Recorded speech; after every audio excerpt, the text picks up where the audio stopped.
Hello everyone students, कैसे हैं आप लोग। उम्मीद करता हूं आप लोग अच्छे होंगे, स्वस्थ होंगे और अपना ध्यान अच्छे से कर रहे होंगे। मैं धर्मेंद्र पटेल आप सभी को अपने यूट्यूब चैनल DPSDM में तहे दिल से स्वागत करता हूं।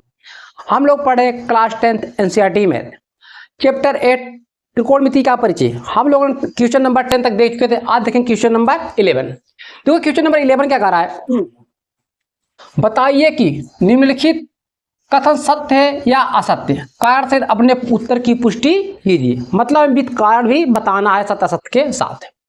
जैसे पहला सवाल दिया, tan a का मान सदैव 1 से कम होता है। सदैव का मतलब हमेशा। क्या tan a का मान हमेशा 1 से कम होता है? देखिए अब इसे देखोगे कैसे। हम कोई एक समकोण त्रिभुज ले रहे हैं। समकोण त्रिभुज मान ले रहे भुजा 3 है, ए भुजा 4 है। हम यहां से निकाले tan A B C। हम यहां से काउंट करेंगे। tan A बराबर क्या हो जाएगा, लंब बटे आधार। लंब कितना है 4, आधार 3। अगर इसे हम डेसिमल में निकाले नंबर, भाग देंगे तो 1 दशमलव कुछ आएगा। ठीक है, 1.1 मान लीजिए, 1.3। ठीक, ये आएगा। अगर मैं इसी को मैं बना दूं आधार, ठीक, मैं ए भुजा 3 कर दे रहा हूं, ए भुजा 4 कर दे रहा हूं। ठीक, अब नीला से देखिए 4 कर दे रहा हूं। तो अगर यहां से हम tan ले, tan A बराबर लंब बटे आधार। लंब क्या है हमारा 3, आधार कितना है 4। इसे देखेंगे 0.7 के समथिंग कुछ आएगा। अभी बताइए, कर tan A का मान सदैव 1 से कम होता है? नहीं। जब हमने लंब को 4 लिया, आधार को 3 लिया, तो उसका मान 1.3 आया, मतलब 1 से अधिक आया।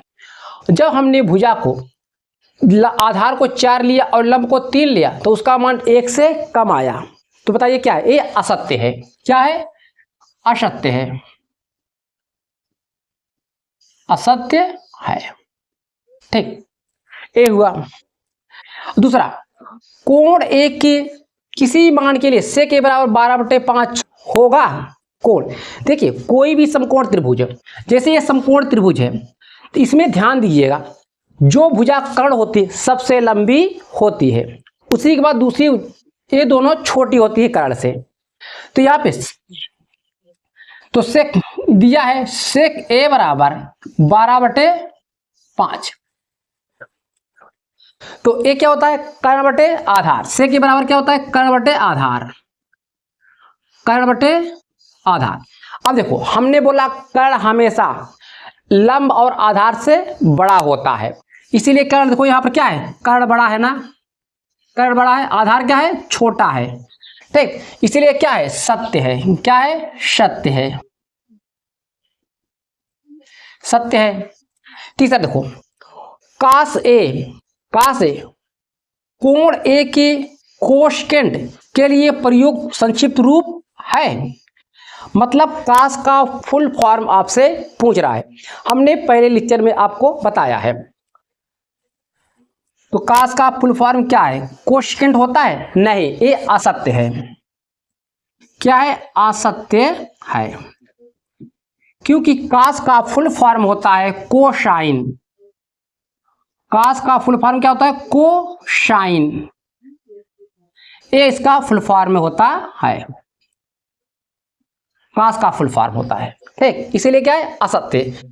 एक कोसेकेंट कोशेक का होता है। किसका होता है, कोशेक का होता है।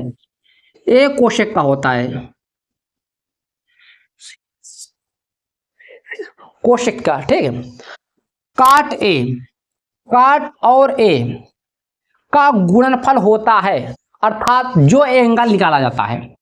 ठीक, क्या ये गुणनफल होता है? ये गुणनफल नहीं होता है। ये क्या है, असत्य है। क्या है, असत्य है, असत्य है।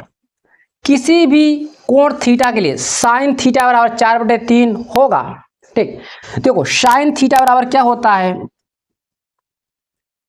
लंब बटे कर्ण। अब देखो यहां पे लंब क्या है 4, कर्ण क्या है 3।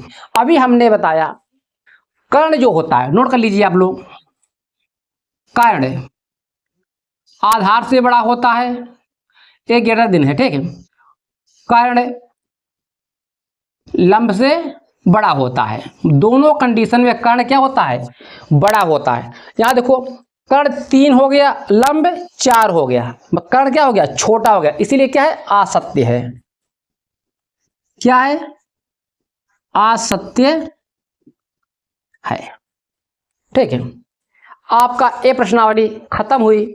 अब हम लोग इसके चलते हैं नेक्स्ट प्रश्नावली। देखिए क्वेश्चन नंबर 3 में क्या पूछा था, फुल फॉर्म। हमने बताया ये असत्य है क्योंकि कास का कोसाइन होता है। इस सभी फुल फॉर्म हमने 6 रेशियो का आंकड़ा लिख दिए।